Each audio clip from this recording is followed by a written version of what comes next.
7 years since he last heard her voice. 7 years since he watched her walk away and shatter everything he believed about love. The photographs were gone. The letters were gone. Even her name had become forbidden inside his home. Whenever anyone spoke it, he simply walked away. Because some wounds don't heal. They just learn how to stay quiet. Everyone thought Rafael Salazar had moved on. After all, he had everything now. Power. Money. Respect. An empire that stretched farther than most men could imagine. But nobody knew the truth. Every success was built on top of a grave. And buried inside that grave was the only woman he had ever loved. The woman who betrayed him. Or so he thought. Then one ordinary afternoon, everything changed. He wasn't searching for the past. He wasn't thinking about her at all. Until he saw a woman step out of a black car. At first he thought his mind was playing tricks on him. Because the woman standing across the street was impossible. She couldn't be there. She couldn't be alive. She couldn't be looking directly at him. Yet there she was. The same eyes. The same face. The woman who had died in his heart 7 years ago. But what truly stopped his breath wasn't seeing her. It was the little girl standing beside her, gripping her hand. A little girl with his eyes. Rafael Salazar had built a kingdom out of silence.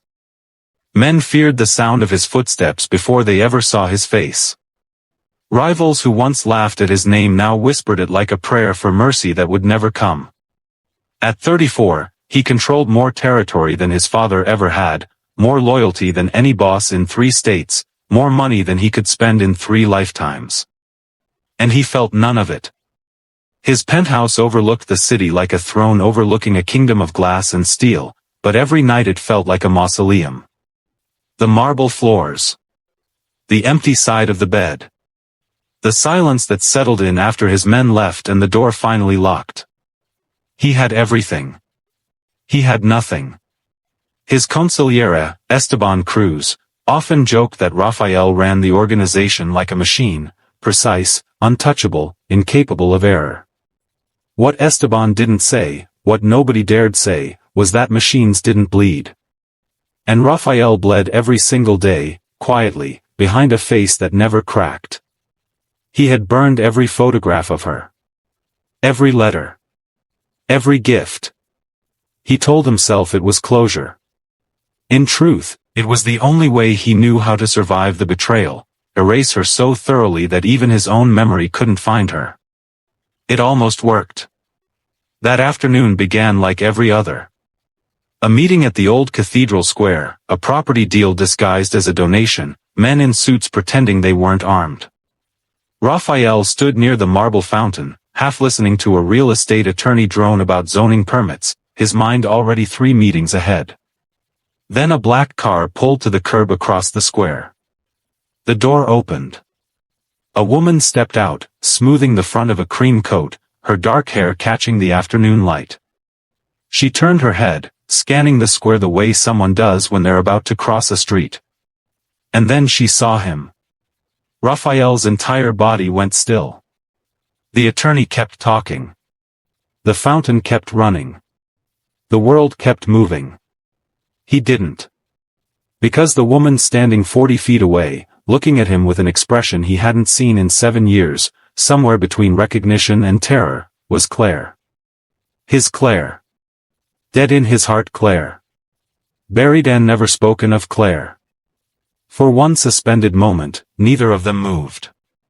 Then Claire's hand tightened around something small beside her, and Rafael's gaze dropped. A little girl. Maybe 6 years old.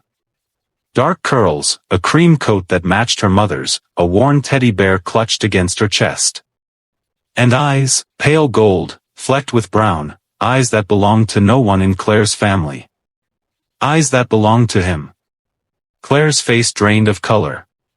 She grabbed the girl's hand and turned sharply, walking fast toward the cathedral steps, disappearing into the crowd of tourists and pigeons. Rafael didn't remember deciding to move. One second he was standing by the fountain, the next he was pushing through the crowd, his bodyguard scrambling to catch up, his pulse roaring louder than every gunshot he'd ever survived. By the time he reached the steps, she was gone. But on the ground, half trampled by passing feet, lay a small paper drawing, a crayon sketch of a man, a woman, and a little girl holding hands beneath a yellow sun. On the back, in a child's careful handwriting, were 3 words that brought the most feared man in the city to his knees in the middle of a crowded square. Where is Papa? 8 years ago, Rafael Salazar wasn't a king. He was a man trying to outrun his father's legacy, one negotiation at a time. He met Claire Bennett at a hospital fundraiser his family was forced to attend for appearances. She was a volunteer coordinator, 26 years old, sharp-tongued and unimpressed by his name, his suits, or the rumors that followed him into every room. "You're the one everyone's afraid of," she said, handing him a name tag he hadn't asked for. "And you're not afraid?" "I haven't decided yet." He laughed, a real laugh, the kind he hadn't allowed himself in years. Something in his chest, long buried under obligation and bloodline, stirred awake. They didn't fall in love quickly. They fell in love carefully, the way 2 people do when one of them has too much to lose and the other has too much sense to ignore the warning signs. She asked questions he couldn't fully answer. He gave her truths in pieces, terrified that the whole truth would send her running. It didn't. "I don't care what your last name does to other people," she told him one night, her head on his chest, the city glittering below his window. "I care what it does to you. And right now, it's making you tired." He had never been seen so clearly by anyone. Within a year, he had given her a key to his penthouse. Within 2, a ring he hadn't worked up the courage to present yet, hidden in the back of his closet, waiting for the right moment that never came fast enough. They talked about a future far from the world he'd inherited, a smaller house, a quieter life, children who wouldn't grow up flinching at the sound of a car backfiring. Claire wanted 3 kids. Rafael wanted whatever made her stay. For a while, it felt possible. For a while, the empire waiting for him felt like something he could refuse. Then Esteban Cruz, his father's most trusted lieutenant and the man Rafael had grown up calling uncle, began watching Claire with a careful, calculating stillness that Rafael mistook for protectiveness. "She doesn't belong in this life," Esteban said one evening, swirling whiskey in a crystal glass. "You know that. She's not in this life. She's in mine. There's no difference, Rafael. Not for men like us." Rafael dismissed it as an old man's paranoia. He didn't notice when Esteban began making private calls late at night. He didn't notice the new security detail quietly assigned to watch over Claire whenever Rafael was away, a detail that reported not to Rafael, but to Esteban. He didn't notice anything until the night a folder appeared on his desk, photographs spilling out like a verdict already written. Claire, meeting a man Rafael had never seen, in a part of the city she had no reason to visit. The beginning of a misunderstanding that would cost them 7 years. The photographs showed Claire outside a warehouse owned by the Hidalgo family, Rafael's most dangerous rivals, meeting a man in a dark coat, exchanging an envelope. Rafael stared at them until his vision blurred. He confronted her that night, the folder thrown across the kitchen counter between them like a loaded weapon. "Tell me this isn't real," he said, his voice dangerously quiet, the voice his enemies had learned to fear. Claire's face went white. "Rafael, I can explain." "Then explain." But the explanation that came out, broken, half-formed, full of names he didn't recognize and a story that sounded, in that moment, like every lie he'd ever been warned a woman like her might tell, wasn't enough. Not against photographic evidence. Not against a rival family who, 2 nights earlier, had ambushed one of his shipments using information only a handful of people knew. Information Claire had access to. "Did you give them the routes?" His voice cracked, just once, before the wall came back up. "Did you sell me out?" "I would never." Then who was that man, Claire? Who were you meeting? She opened her mouth. Closed it. Something passed behind her eyes, fear, not guilt, though Rafael was too deafened by betrayal to see the difference. I can't tell you, she finally whispered. Not yet. You have to trust me. Trust you? The word came out like a wound reopening. I gave you everything. I would have given you my name. Rafael, please. Get out. The words left him before he could stop them, fueled by a heartbreak so total it transformed instantly into rage, the only emotion he'd ever been taught how to survive on. Claire stood frozen for a long moment, tears sliding silently down her face. Then, without another word, she turned and walked out of his penthouse, out of his building, out of his life. He didn't chase her. He told himself it was strength. By morning, her number was disconnected. By the end of the week, her apartment was empty, every trace of her erased as completely as he had once tried to erase his own grief. No note. No explanation. No goodbye. Just silence. What Rafael didn't know, what he wouldn't learn for 7 more years, was that the night she left, Claire Bennett had been carrying a secret far heavier than any photograph could capture. She was carrying his daughter. Grief, Rafael learned, didn't announce itself. It simply moved in and rearranged the furniture of a man's life until he no longer recognized the shape of his own days. He buried himself in the empire. Within 2 years, he had expanded territory his father never dared claim. Within 4, the Salazar name carried a weight that silenced rooms. Within 6, he had become exactly what Claire once promised to save him from becoming: untouchable, feared, and entirely alone. Women came and went, drawn by his power, his face, the danger that clung to him like cologne. None of them stayed long. None of them were allowed to. You let them get close enough to want you, Esteban observed once, but never close enough to know you. Rafael had simply refilled his glass and said nothing, because it was true, and because the only person who had ever known him completely was a woman he'd convinced himself didn't exist anymore. He kept one photograph. Just one, hidden behind a loose panel in his study, Claire laughing on a beach in Tulum, sunlight catching the gold in her hair, 3 months before everything ended. He told himself he kept it as a reminder never to trust so completely again. The truth was simpler and far more humiliating. Some nights, the silence in the penthouse was too loud, and the photograph was the only thing that made it bearable. It was an accident, the first crack in the story he'd told himself for 7 years. A rival lieutenant, captured during a territorial dispute and desperate to bargain for his life, offered information in exchange for mercy. The Hidalgo leak, he said, hands shaking. Wasn't her. Never was her. Cruz set that up. Paid one of our men to stage the meeting, fed you the photos himself. Rafael had the man removed from the room before he finished the sentence, his mind refusing the words even as something cold and sick unfurled in his chest. He told himself the man was lying, bargaining, saying anything to survive. But that night, alone in his study, he took the photograph out from behind the panel for the first time in years and stared at Claire's laughing face until his vision blurred. What if I was wrong? It was the first time in 7 years he'd allowed himself to ask the question. It would not be the last. The drawing burned in Rafael's pocket like a brand for 3 days before he found her.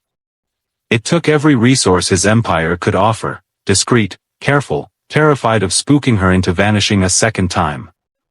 A private investigator traced the black car to a leasing company, the leasing company to a charity gala at the Hartwell Foundation, 3 nights later. He walked into that ballroom like a man walking toward a verdict. She was near the far wall, in a deep blue dress, laughing softly at something a colleague said, and for a moment, just a moment, Rafael forgot how to breathe. 7 years had changed her in small ways. Sharper cheekbones. A quiet wariness in her eyes that hadn't been there before. But it was still her. Unmistakably, devastatingly her. She felt him before she saw him. He watched her shoulders go rigid, watched her turn slowly, the laughter dying on her lips. Rafael. His name and her voice undid something in his chest he didn't have words for. We need to talk, he said quietly. There's nothing to. There's a little girl with your eyes and my face, Claire. His voice dropped lower, raw with 7 years of buried grief. Don't tell me there's nothing to talk about. Her composure cracked, just slightly, just enough. She glanced around the crowded ballroom and led him onto a quiet terrace, the city humming below them, distant and indifferent to the moment unraveling above it. Her name is Sophia, Claire said finally, arms wrapped tightly around herself. She's 6. She was born 7 months after I left. Raphael's knees nearly gave out. 7 years, Claire. 7 years I thought. I know what you thought. Her voice broke. I know what you were told. I didn't have a choice. Everyone has a choice. Not when someone threatens to kill the man you love unless you disappear and let him believe you betrayed him. Tears spilled freely now, years of held silence finally breaking loose. Not when that same man tells you he'll kill your daughter the moment she's born if you ever say his name. Raphael went very still. Whose name? Claire looked at him, fear and exhaustion and 7 long years of solitary survival written across her face. Esteban's. Behind them, through the terrace doors, Raphael caught a glimpse of small dark curls and a worn teddy bear, Sophia, peeking out from behind a server's table, watching the strange tall man with her mother's same cautious eyes. The same eyes that had haunted him for 7 years. The same eyes he now realized he would burn his entire empire down to protect. Raphael didn't sleep that night. He sat in his study with the photograph of Claire in Tulum propped against a stack of files, and he began pulling apart 7 years of his own life, thread by thread. By morning, he had a list of names, men loyal enough to question quietly, far enough from Esteban's reach to speak honestly. What he uncovered over the following days hollowed him out completely. The leak that triggered the Hidalgo ambush had been staged, a controlled bleed of information, traced back not to Claire, but to a courier on Esteban's personal payroll. The photographs of Claire meeting a stranger were real, but the man in them wasn't a lover or an informant. He was a federal contact Claire had been secretly meeting to protect Raphael, to warn him about a sting operation Esteban himself had quietly orchestrated to eliminate a rival and consolidate power under the guise of loyalty. Claire hadn't betrayed him. She had been protecting him, in the only way she could, without revealing a truth that would have gotten them both killed. And Esteban, the man Raphael had called uncle, the man who'd stood beside his father's coffin, the man Raphael trusted more than almost anyone alive, had spent 7 years quietly engineering Raphael's isolation, ensuring no wife, no child, no outside loyalty could ever challenge his own influence over the empire. The final piece arrived from an old encrypted server Raphael's tech specialist managed to recover, a recorded call between Esteban and a Hidalgo lieutenant, dated 3 days before Claire vanished. Get rid of the girl. Quietly. Make it look like betrayal. He'll never go looking for someone he thinks chose to leave. Raphael sat in the silence of his study long after the recording ended, the photograph of Claire's laughing face staring back at him, 7 years of grief curdling slowly, irreversibly, into something colder. Something his enemies had spent a lifetime learning to fear. He picked up his phone. Find out everything Esteban has done in the last 7 years, he said quietly. Every deal. Every threat. Every lie. And then, his lieutenant asked. Raphael looked out at the city Claire had been forced to hide in for 7 long years, raising his daughter alone, protecting his life at the cost of her own. Then we end this. Claire hadn't planned to tell him everything that night. But once the truth started, it refused to stay contained. He came to me 2 days before the warehouse photos, she said, sitting across from Raphael in a quiet corner of a coffee shop neither of them would normally be caught in, a small mercy of anonymity neither had experienced in years. Esteban. He told me you were walking into a trap the Hidalgos were setting, and he needed someone to warn a federal contact quietly, without it tracing back to the organization. Why you? Because I had no ties to the business. No record. No reason to be suspected. She wrapped both hands around a cooling cup of coffee. I didn't know it was a setup until it was too late. By the time I realized Esteban had photographed the meeting himself, he'd already shown you everything. And the threats? Her hands trembled. He came to my apartment the night after you threw me out. Told me if I tried to explain, tried to contact you, tried to fight for us, he'd kill you and make it look like a Hidalgo retaliation. And if I ever told anyone Sofia was yours, he'd make sure neither of us survived to raise her. Rafael's jaw tightened until it ached. You carried that alone. For 7 years. I didn't have a choice. Tears slid silently down her face. I changed my name. Moved 3 times. Worked nights so I could be home when Sofia woke up screaming from nightmares she couldn't explain, because somewhere, some part of her always knew something was missing. Why didn't you run further? Disappear completely? Claire looked at him, something fierce breaking through the exhaustion in her eyes. Because I couldn't leave you exposed to him without warning. Every few months, I sent anonymous information to your security team. Supply routes Esteban was compromising, men he was quietly turning. I couldn't save us, Rafael. But I could try to save you. The mysterious tips his security chief had received over the years, unsigned, untraceable, always accurate. Rafael had assumed they came from a guilty informant trying to buy redemption. They had come from Claire. Protecting him from a distance, at the cost of everything she could have had. I never stopped loving you, she whispered. I just stopped believing I was allowed to. Rafael reached across the table, his hand closing gently over hers, the first time he'd touched her in 7 years. You're allowed now, he said quietly. And so is she.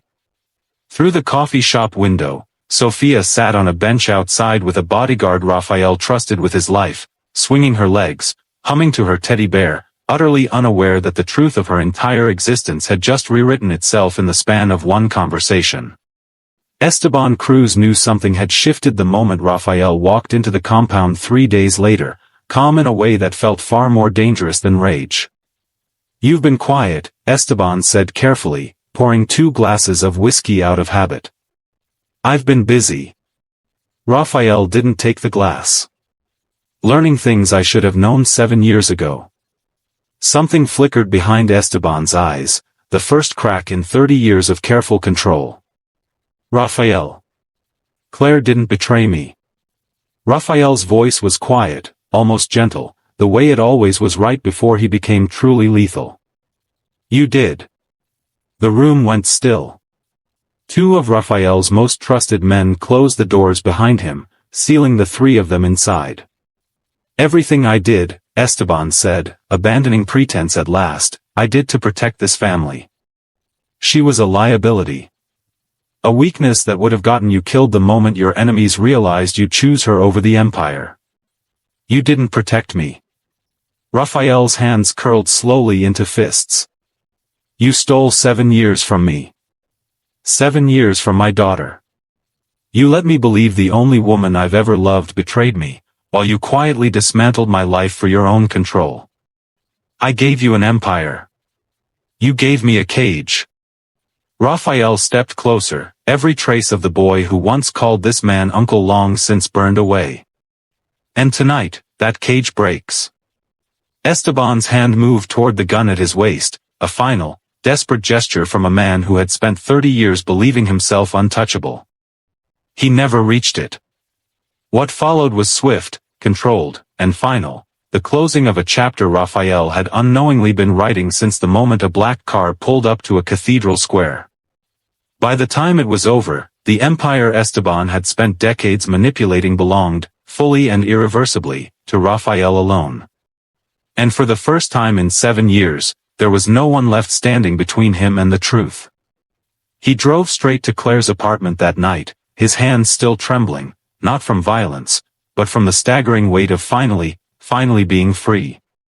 When she opened the door and saw his face, she didn't need to ask what had happened. "It's over," he said simply. "All of it. You're safe. Sophia's safe." Claire's legs nearly gave out beneath her. Rafael caught her before she fell, pulling her into his arms for the first time in 7 years, and for a long, silent moment, neither of them said anything at all. They didn't have to. Healing, Rafael discovered, wasn't a single moment. It was 1,000 small, terrifying choices made one after another. Sophia warmed to him slowly, cautiously, the way children do when their trust has never been given a reason to feel safe. He learned her favorite cartoons, the exact way she liked her pancakes cut, the stuffed bear named Captain Whiskers that had to sit on the left side of every car seat or the entire ride became unbearable. He learned to be patient in a way the Empire had never once required of him. Claire was patient with him too, but her fear ran deeper, quieter. One evening, 3 weeks after Esteban's death, Rafael found her sitting on the balcony of the small apartment, staring out at the city with the same wary stillness he remembered from their reunion. "What's wrong?" he asked, sitting beside her. "This life," Claire said quietly. "Even without Esteban, it's still dangerous. There will always be someone else. Another rival. Another threat." She turned to him, eyes glistening. "I spent 7 years protecting Sophia from this world, Rafael. I don't know if I can just hand her back into it." The fear in her voice wasn't an accusation. It was a wound 7 years deep, one Rafael understood completely, because he carried the matching half of it. "I've spent the last month restructuring everything," he said quietly. "Pulling back from the territories that put us in the most danger. Building a security system around this family that doesn't depend on one man's loyalty ever again." He took her hand. "I'm not asking you to trust the Empire, Claire. I'm asking you to trust me. To stay long enough to see what I'm willing to become for you and for her." Claire studied him for a long moment, searching, the way she had the very first night they'd met at that hospital fundraiser 8 years ago, looking for the man beneath the name everyone feared. "I never stopped seeing him," she whispered. "Even after everything. I just stopped believing he'd ever choose us over all of this." "Then let me prove you wrong," Rafael said. "Every day, for as long as it takes." For the first time in 7 years, Claire leaned into him without hesitation, her head resting against his chest, the city lights glittering below them like the future they had both been too afraid to believe in. 6 months later, the penthouse that had once felt like a mausoleum echoed with a sound it had never known before, a child's laughter, bright and unrestrained, chasing through rooms that had spent 7 years in silence. Sophia had claimed the study as her own personal kingdom, scattering crayons across Rafael's once immaculate desk, taping crooked drawings to the walls he'd once kept bare and untouched. He found he didn't mind. He found he'd burn down the rest of the empire before he let anyone take this version of his life away from him. Claire moved back in slowly, cautiously, on her own terms, her own bedroom first, separate spaces, the trust between them rebuilt board by board rather than handed back all at once. Rafael never pushed. He had learned, finally, that some things couldn't be commanded into existence, only earned. It was Sophia, in the end, who pushed them both.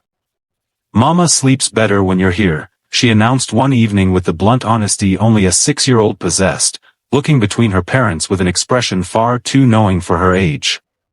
"And you smile more when she's here too." Claire flushed crimson. Rafael laughed, a real laugh, warm and unguarded, the kind he'd thought he buried alongside every photograph 7 years ago. That night, after Sophia finally fell asleep clutching Captain Whiskers, Rafael found Claire on the balcony again, but this time there was no fear in her eyes, only quiet hope. He didn't have a speech prepared. He simply reached into his jacket pocket and withdrew a small velvet box he'd carried for 8 years, through betrayal, through grief, through an empire built and nearly lost. "I was going to give you this the week everything fell apart," he said quietly, opening it to reveal a ring that had waited far too long for this moment. I'm not asking you to forget 7 years of pain in one night. I'm asking you to let me spend the rest of my life making sure you never have to carry pain like that again. Claire's hands trembled as she looked from the ring to his face, the same face she'd fallen in love with 8 years ago, now carrying the weight and the wisdom of everything they'd survived to find their way back to each other. Yes, she whispered, before he'd even finished asking. Yes, Rafael. 1,000 times yes.